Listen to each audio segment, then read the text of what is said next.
I used to believe the most excruciating moment at a wedding was when someone, in a drunken stupor, blurted out the wrong name during the vows.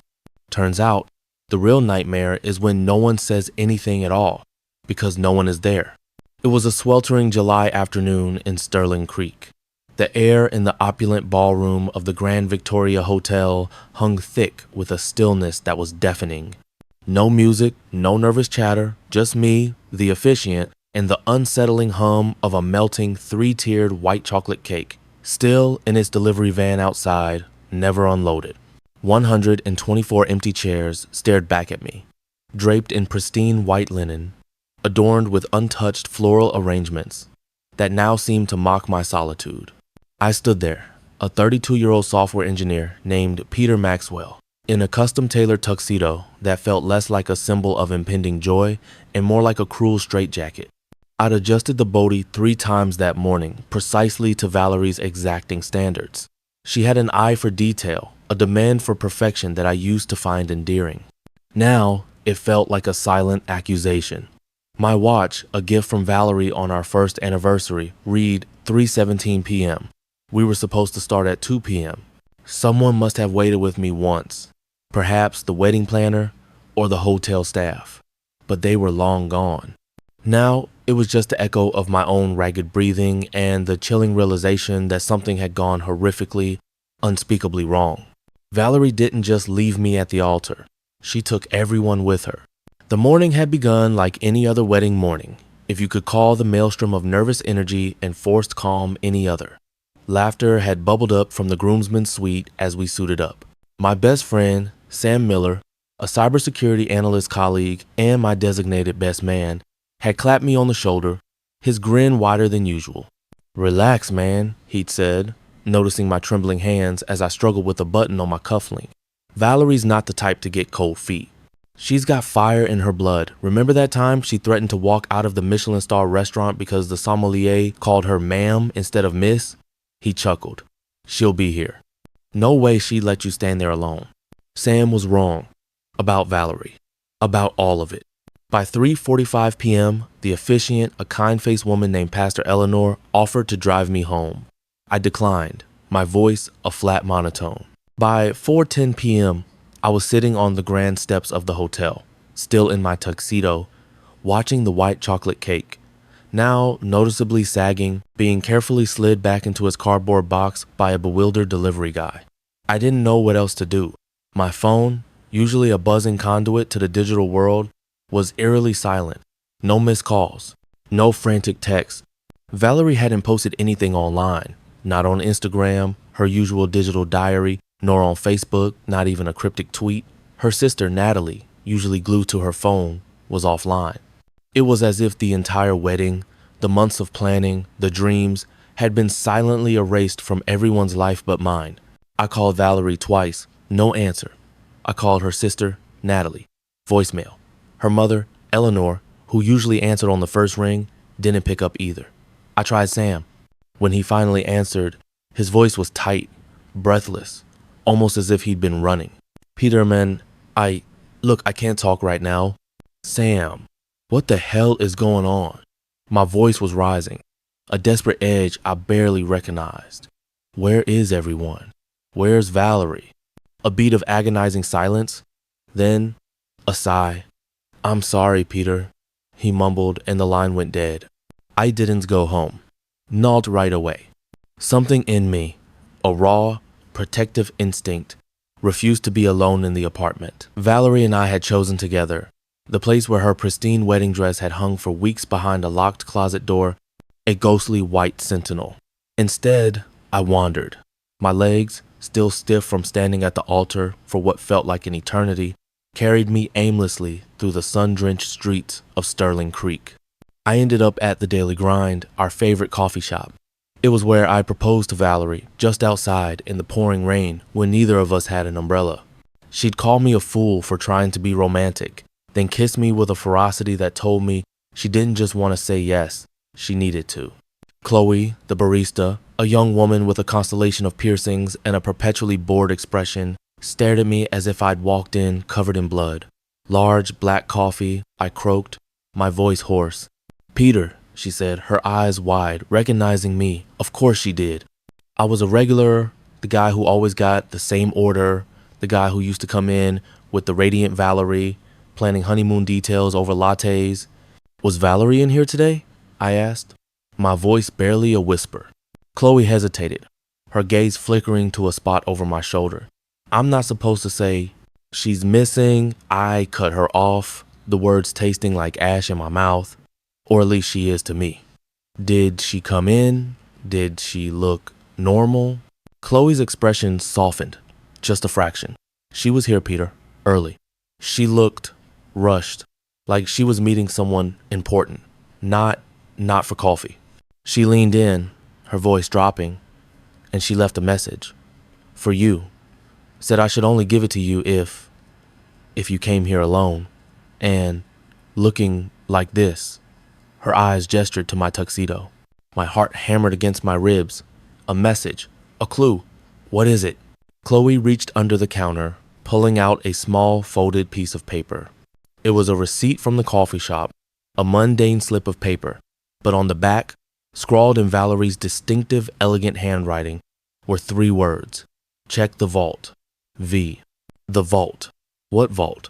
We didn't have a vault. My mind raced, trying to connect the dots. A safe deposit box? A hidden compartment? Valerie was a financial consultant, always meticulous, always organized. Could it be related to her work? I grabbed the receipt, my fingers trembling. Thank you, Chloe. Anything else? She shook her head, her expression grim. Just be careful, Peter. I left the daily grind, the coffee still untouched, the receipt clutched in my hand like a lifeline. The city, which had seemed so vibrant just hours ago, now felt alien, menacing. The sun dipped below the skyscrapers, casting long, eerie shadows. The wedding was a distant, painful memory. Now it was just the vault. And the chilling sense that my beautiful fiancée, Valerie, hadn't abandoned me, but had been caught in a storm far darker than anything I could have imagined. My expertise was in cybersecurity and unraveling digital puzzles. But this felt like a real-world encryption, a complex algorithm of betrayal and secrecy that threatened to consume everything I thought I knew. The word vault echoed in my head as I sped through Sterling Creek in my beat-up sedan. My tuxedo was still on, a stark contrast to my unraveling world. I bypassed my apartment. Going there, seeing Valerie's absence, the remnants of our life, would be too much. Instead, I drove to my office. Tech Solutions, Inc., a cybersecurity firm where I spent my days sifting through digital noise, detecting threats, and piecing together fragmented data for corporate clients. It was late, but the building would still be accessible with my keycard. I needed my tools, my digital arsenal. My mind, usually a whirlwind of algorithms and code, felt strangely clear, almost hyper-focused. This wasn't just a personal crisis anymore.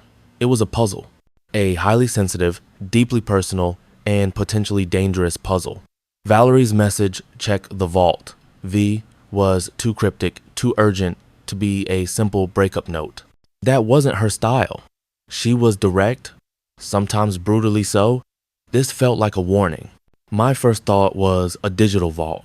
Valerie was meticulous with her finances and security. Did she use a cloud storage service with extra encryption? A personal server? I started by accessing her digital footprint, legal, given our shared accounts and my expertise, but ethically gray given the circumstances. I logged into her various personal and professional accounts, sifting through emails, cloud drives, and shared documents. Nothing immediately screamed vault. No suspicious files. No unusual login attempts. Then I shifted tactics. What if the vault wasn't hers, but related to someone else? My gaze fell on our shared calendar. The wedding day, of course, was blocked out. But a few days before, a recurring appointment caught my eye. Client meeting, Oakhaven Holdings. Oakhaven Holdings was a major, somewhat reclusive investment firm Valerie had recently started working with. They dealt in large-scale asset management, often in real estate and international markets. They were known for their discretion, bordering on secrecy.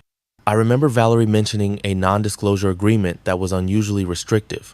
I pulled up public records on Oakhaven Holdings. Their main office was a sleek, impenetrable tower downtown, but a secondary, less publicized address also came up. An old industrial complex on the outskirts of Sterling Creek, repurposed years ago but still largely anonymous. It was listed as a secure archive facility. A secure archive facility. A vault. It clicked. My next move was to check Valerie's communication logs, her phone. Our shared family plan gave me access to detailed call and text records. I filtered by date, focusing on the last few weeks.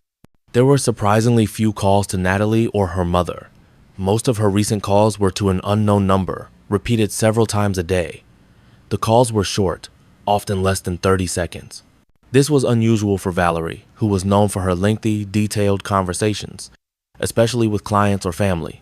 This number was prepaid, untraceable, a burner phone. This sent a chill down my spine. Valerie, the woman who meticulously planned every aspect of her life, operating with a burner phone. This was beyond a simple case of cold feet. This was clandestine. I cross-referenced the call times with her work calendar. Many of the calls coincided with her Oakhaven Holdings meetings. A connection. Was Valerie involved in something she shouldn't be? Or was she being coerced? My focus sharpened. I put up my company's proprietary network analysis tools, typically reserved for high-stakes corporate espionage cases. I started mapping connections, tracing IP addresses, looking for anomalies in the digital shadows around Oakhaven Holdings. Their public-facing network was robust, but I was looking for hidden backdoors, unusual data transfers, anything that might suggest illicit activity. Hours blurred into a single, intense stream. The sun began to rise, casting long, dusty beams through my office window. I subsisted on stale coffee from the break room and the grim determination that fueled me. Then I found it. A faint, almost undetectable data stream. An encrypted tunnel, not to Oakhaven's main servers, but to that secure archive facility. It was an outbound connection, initiated from within the facility, and it was sending small bursts of data almost continuously to an unlisted server in an offshore location. Someone inside that vault was communicating in secret, and the timing of these data bursts perfectly aligned with the times Valerie had been there. My hands hovered over the keyboard. This was dangerous territory. As a cybersecurity analyst, I knew the risks of diving into unknown, encrypted networks. But this wasn't just about protecting a client's data, this was about Valerie, and I was going to find out what was going on. Before I took the plunge, I tried Sam again. He was my best friend, my rock. Maybe he knew more than he let on. This time, he picked up on the first ring. "Peter, I told you I can't talk." His voice was strained, laced with an urgency I hadn't heard before. "Sam, I know you're involved." Valerie left me a message. She mentioned a vault, and I found something. I kept my voice low, hoping the desperation wouldn't betray the fear gripping me. Oakhaven Holdings. Their secure archive facility. She was involved with them, wasn't she? What is she mixed up in? A long silence. Then, a ragged sigh. "Peter, you need to drop this. For your own good. You don't understand what you're dealing with." "Then make me understand," I snapped, losing my composure. "My fiancé disappeared on our wedding day. My life is a complete mess. And you, my best friend, are telling me to walk away?" "Yes." Sam's voice cracked. "Walk away, Peter. Go home. Forget about her. It's safer this way." "Safer?" I scoffed. "Safer than what? Being left in the dark? Being a pawn in some twisted game?" "They're watching." "Peter," Sam whispered, his voice barely audible. "They know you're looking. Just stop." The line went dead again. This time I didn't try to call back.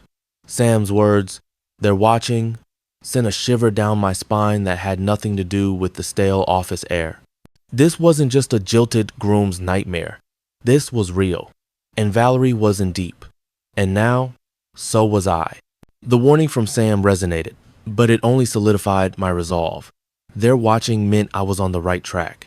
My fingers, fueled by adrenaline and a desperate need for answers, began to work their magic. I initiated a passive reconnaissance sweep on the offshore server. I wasn't trying to hack it, not yet. I was listening, monitoring traffic patterns, looking for metadata, digital fingerprints. The data bursts were tiny, almost imperceptible, like Morse code, but for computers. They contained no obvious information, just random strings of characters that cycled at precise intervals. My analysis tools identified them as highly compressed and layered with multiple encryption protocols, military grade at least. This wasn't corporate espionage. This was something far more sophisticated and dangerous. I shifted my focus to the physical location, the Oakhaven Holdings Secure Archive Facility, an old nondescript brick building miles from the gleaming downtown towers. It had once been a textile factory, then a distribution center. Now, according to public records, it was just storage. But the network traffic suggested otherwise. I pulled up satellite imagery, historical data. The building itself looked unremarkable. No obvious security cameras on the exterior, no armed guards patrolling. Too quiet. That was its defense. An illusion of normalcy. But then I noticed something subtle. A faint heat signature from the roof, inconsistent with standard HVAC, suggesting specialized equipment, and a power signature indicating a much larger energy draw than a simple archive would require. This was a covert operation, and Valerie, my brilliant, beautiful fiancée, was at its heart. My personal life was in shambles, but my professional instincts were sharper than ever. I was Peter Maxwell, the guy who could find a needle in a digital haystack the size of the internet. And Valerie was my needle. I packed a small bag, my personal encrypted laptop, a portable network analyzer, a set of lockpicking tools, a hobby from my younger, more rebellious days, and a change of dark clothes. I slipped out of the office before dawn, a phantom in my own city. The drive to the facility felt like entering a different dimension. The suburban sprawl gave way to decaying industrial complexes, forgotten warehouses, and then, suddenly, a seemingly empty lot with a single, unremarkable building, Oakhaven Holdings Secure Archive. No signs, no corporate logos, just faded red brick and boarded up windows on the lower level. I parked my car several blocks away, tucked into the shadows of an abandoned lumber yard. I changed into my dark clothes, feeling like a character in a spy movie, a stark contrast to the tuxedo I'd been wearing just hours before. The irony was bitter. I approached the building cautiously, staying in the shadows. The front entrance was a heavy steel door, secured by multiple locks and a biometric scanner. Too obvious. I moved to the back, where a single loading dock sat rusting. A smaller, less fortified door was set into the wall. My lock-picking tools came out. My hands, usually precise on a keyboard, were just as steady with picks. A faint click, then another. The door creaked open. The interior was dark, musty, filled with the scent of old paper and something metallic, almost clinical. Fluorescent lights flickered on as I stepped inside, revealing rows upon rows of steel shelving, stacked with cardboard boxes. Archives. But what kind of archives? My network analyzer picked up faint signals, high frequency, encrypted. This was more than just storage. This was an active, secure facility. I moved deeper, navigating the labyrinthine aisles. My instincts told me to look for power conduits, server racks, anything that indicated a control center. I found it in the center of the building, hidden behind a false wall, disguised as another row of shelving. A heavy, reinforced door, much like the one at the main entrance, but with a more sophisticated keypad. My lock-picking skills wouldn't work here. This required a different kind of key. I connected my portable network analyzer to a nearby power outlet, a quick and dirty tap into the building's electrical grid.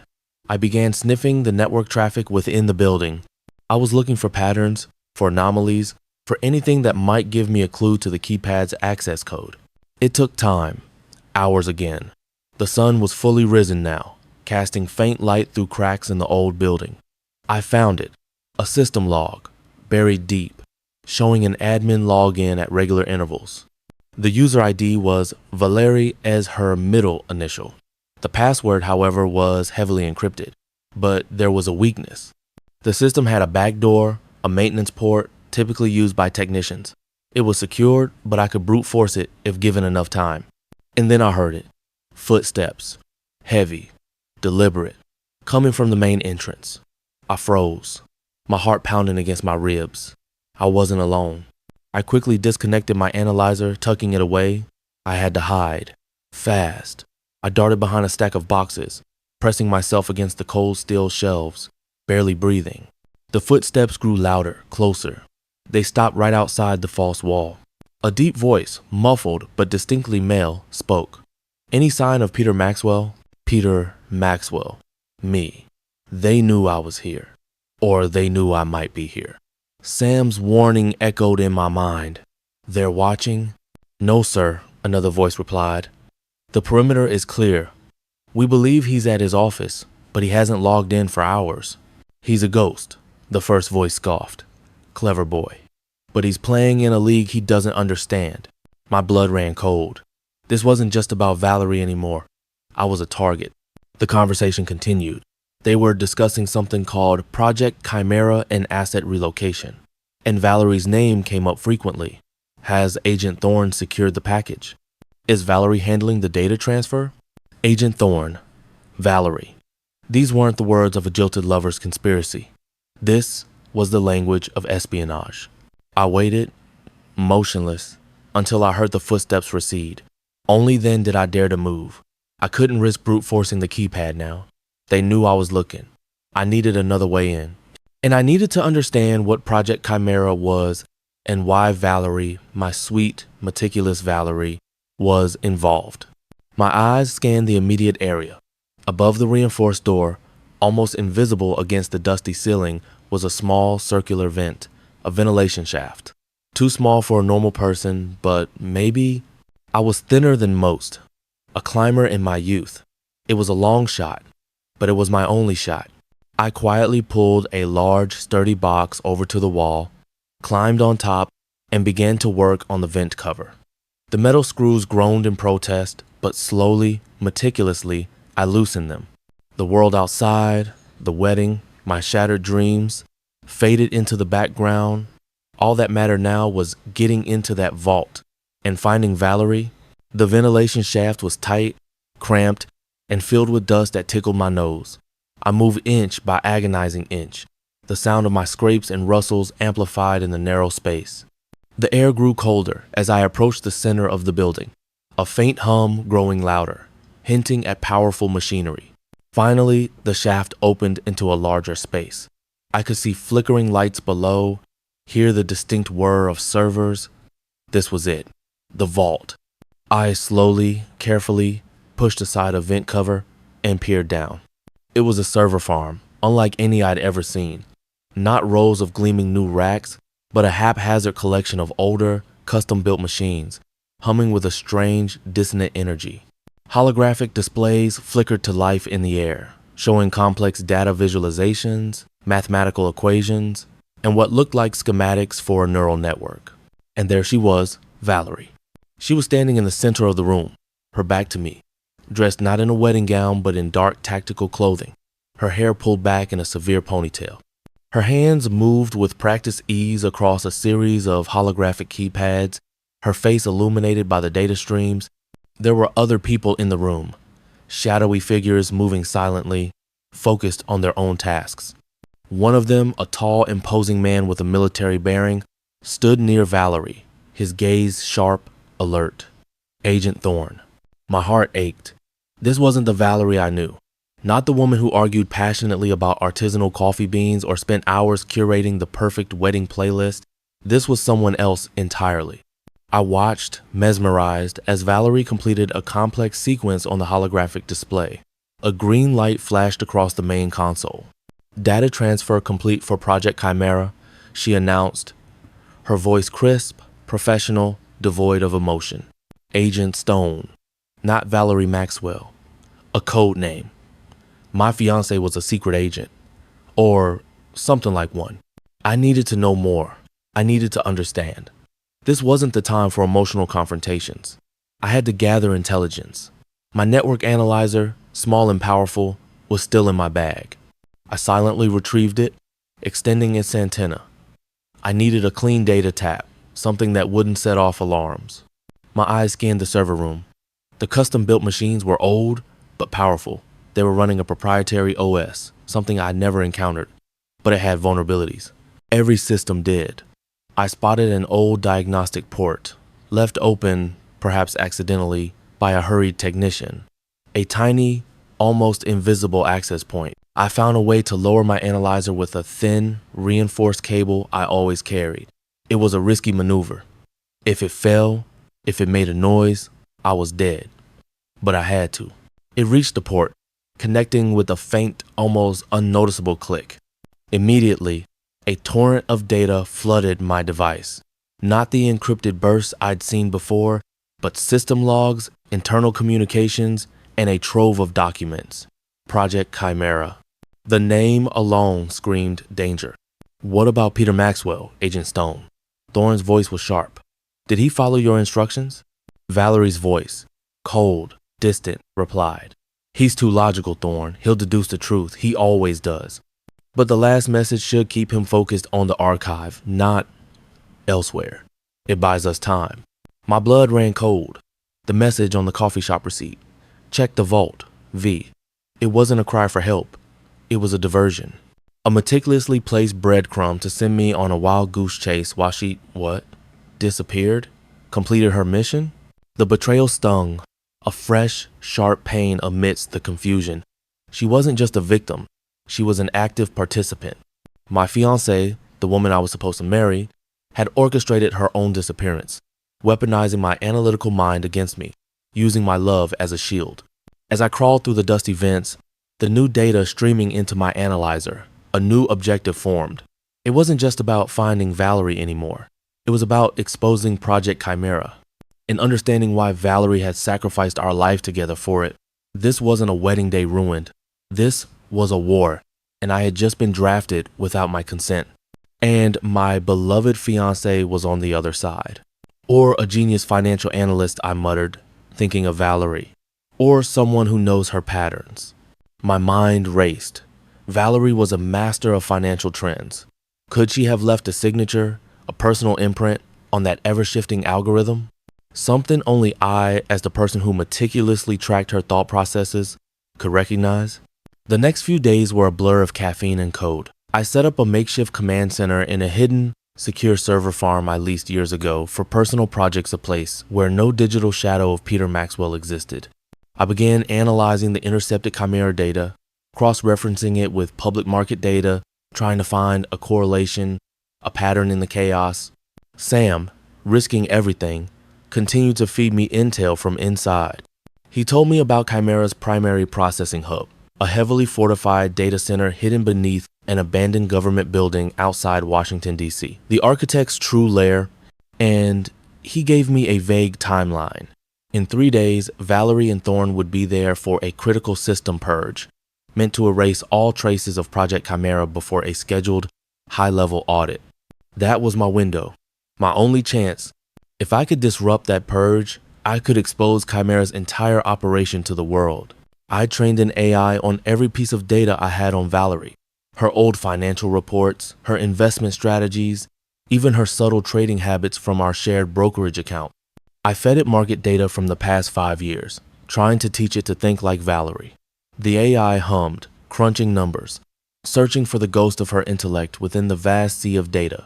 On the second night, exhaustion blurred my vision. I was about to give up when the AI hit a breakthrough, a faint, recurring anomaly. Not a direct pattern, but a deviation from the market's expected behavior, a subtle bias in the algorithm's generation that mirrored Valerie's own speculative trading tendencies. It was her signature, a hidden message in the noise, meant only for someone who knew her intimately. I had the key. The third day dawned, gray and oppressive. This was it. I packed my gear, the heavily encrypted hard drive containing Chimera's data, a specialized network injector, and a satellite uplink device. My plan was audacious, bordering on insane. I would infiltrate the DC data center, use the back door to inject the Chimera data onto every public-facing server, then trigger a cascade failure that would broadcast their secrets to every major news outlet, every government intelligence agency, every whistleblower site on the planet. As I drove towards Washington, D.C., my mind replayed Sam's last desperate warning. The architect is always 2 steps ahead, Peter. They never leave anything to chance. I located the underground service tunnel Sam had described, a forgotten access point beneath a decaying loading dock. My lockpicking skills, now honed by desperate necessity, made quick work of the rusty grate. The tunnel was dark, echoing, smelling of damp earth and stale air. It led directly to the data center's sub-basement. I navigated the labyrinthine corridors, guided by the hum of machinery growing louder with every step. I could feel the vibrations of the servers through the floor. This was the heart of Chimera. I found the main server room, a cathedral of blinking lights and humming power. Thorn was there, barking orders. And Valerie, she was standing at a central console, her fingers poised over a keyboard, her face etched with a tension I hadn't seen since the wedding day. Her eyes, usually so vibrant, were shadowed. Agent Stone, initiate the purge sequence, Thorn commanded, his voice echoing in the cavernous space. Wait, I shouted, stepping out of the shadows, my voice raw. Every head snapped towards me. Thorn's eyes widened in disbelief, then narrowed into a lethal glare. Valerie gasped, her hand freezing above the keyboard, her face paling. Peter? Her voice was a fragile whisper. I know everything, Valerie. About Chimera, about the architect, about why you left. I held up the hard drive, and I have their dirty laundry. Thorn lunged. He was faster than I expected, a trained operative. But I was fueled by something more potent, desperation. I dodged his grab, slamming the network injector into an open port on a nearby server rack. My fingers flew across my laptop, punching in the backdoor algorithm, generated by Valerie's unique data signature. You fool! Thorn roared, recovering and lunging again. It's over, Thorn! I yelled, hitting the final key. The screen on my laptop flashed green, confirming the data injection. A digital floodgate had opened. Chimera secrets were now broadcasting across the globe. Alarms blared, a piercing, deafening shriek that filled the data center's cavernous space. Thorn roared, his face contorted with rage, launching himself at me. But he was too late. The system, now compromised, began to ripple with chaos. Monitors flickered, data streams fractured, and the distinct scent of ozone filled the air as circuits overloaded. Thorn tackled me, sending us both sprawling. He was strong, powerful, clearly trained in close combat. I was a software engineer, not a brawler, but I fought with the desperation of a man who had nothing left to lose. I slammed my elbow into his jaw, scrambling to get away, to reach Valerie. She stood frozen by the console, watching the screens flicker, the alarms blare, a single tear tracing a path down her dust-streaked cheek. Valerie, we have to go! I shouted, kicking Thorn off me. He grunted, clutching his ribs, but was already struggling back to his feet. Suddenly, a series of rapid-fire shots echoed through the room, not from Thorn, who was still recovering. I spun around. Sam? He stood in the entryway, a small, silenced pistol in his hand, its barrel still smoking. He hadn't just given me intel. He had come to back me up. He hadn't fired at Thorn, but at the console, hitting critical systems, creating a blinding flash of sparks and a deeper, guttural groan from the machines. Diversion. Let's move, Peter, Sam yelled, already turning. Valerie, jolted from her stupor, finally moved. She grabbed a small, encrypted drive from her console, then sprinted towards me. This is everything, she gasped, thrusting it into my hand. The architect's personal files, their true identity, is what I've been trying to get out. Thorn, now on his feet, snarled. You traitorous bitch! He charged at Valerie, but Sam was already covering us, firing another warning shot that ricocheted off a metal panel, sending sparks flying. Go! I'll cover you, Sam yelled, reloading his pistol with practiced speed. Meet me at the rendezvous point. Peter, you know the coordinates. I knew them. A forgotten subway access tunnel, miles from here, a relic from the Cold War. Sam had given it to me as a last resort, a backup escape route. Sam, no, I protested, not wanting to leave him. Just go, Peter. This is my fight now too, he roared, already engaging Thorn, their figures blurring into a violent dance of fists and calculated strikes. Sam, it turned out, wasn't just a data grunt.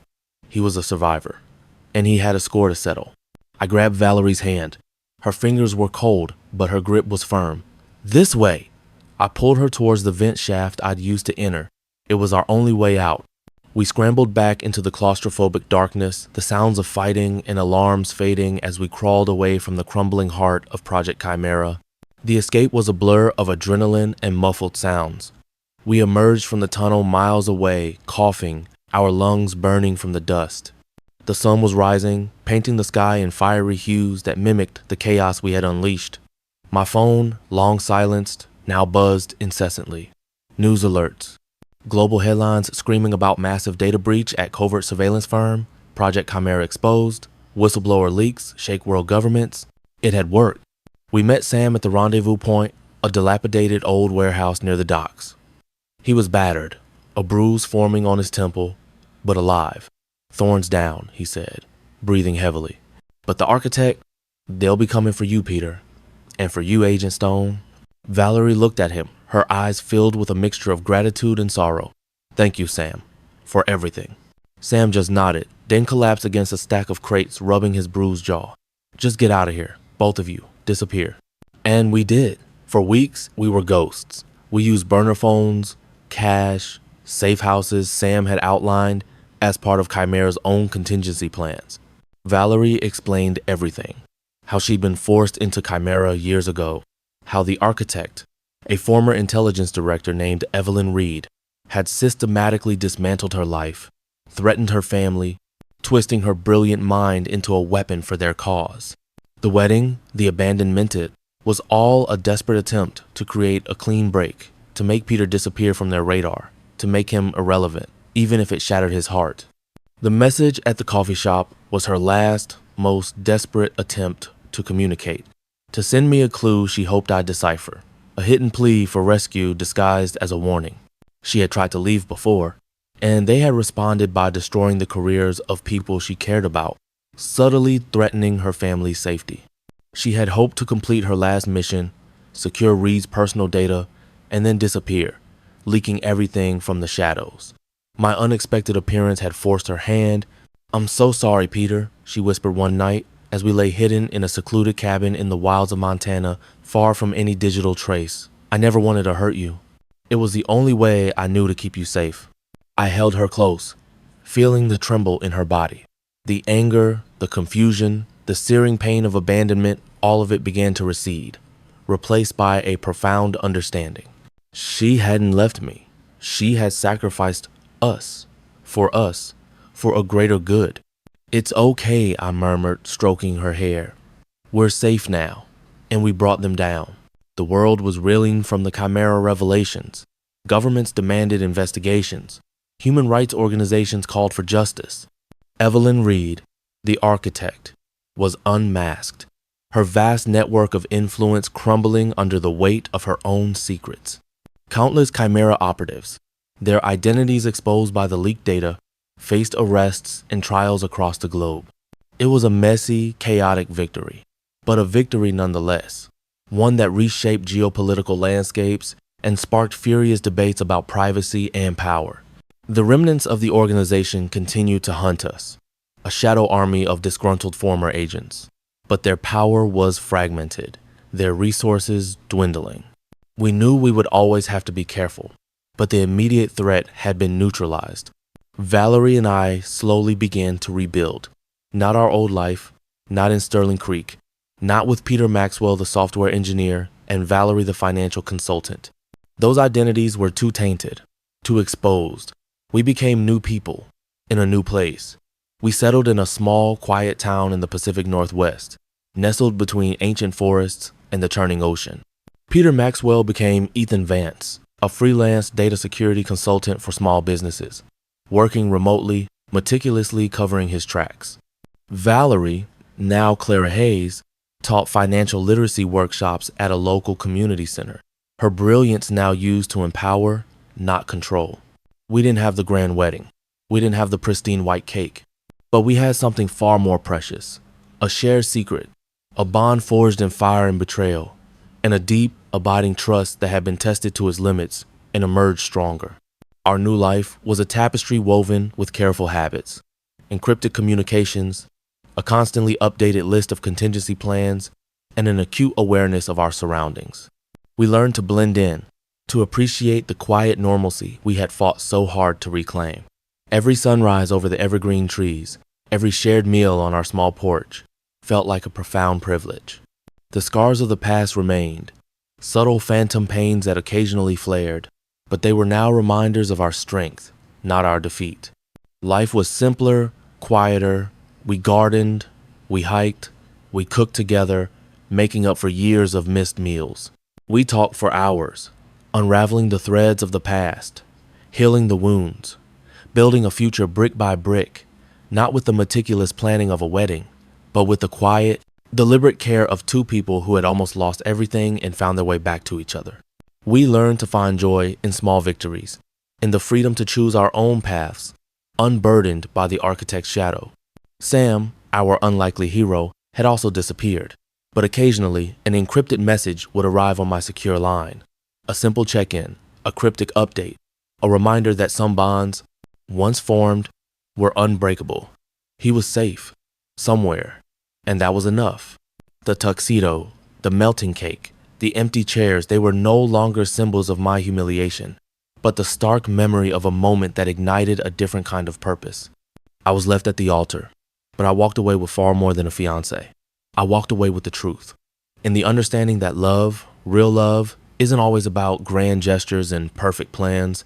Sometimes, it's about the courage to dismantle a global conspiracy, to expose the darkness, and to fight, not just for your own happiness, but for the freedom of others, even when it means sacrificing everything you thought you knew.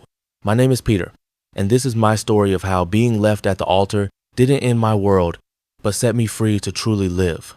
It taught me that genuine connection isn't about avoiding pain, but enduring it together, and that trust, once shattered and rebuilt, can become the strongest foundation of all.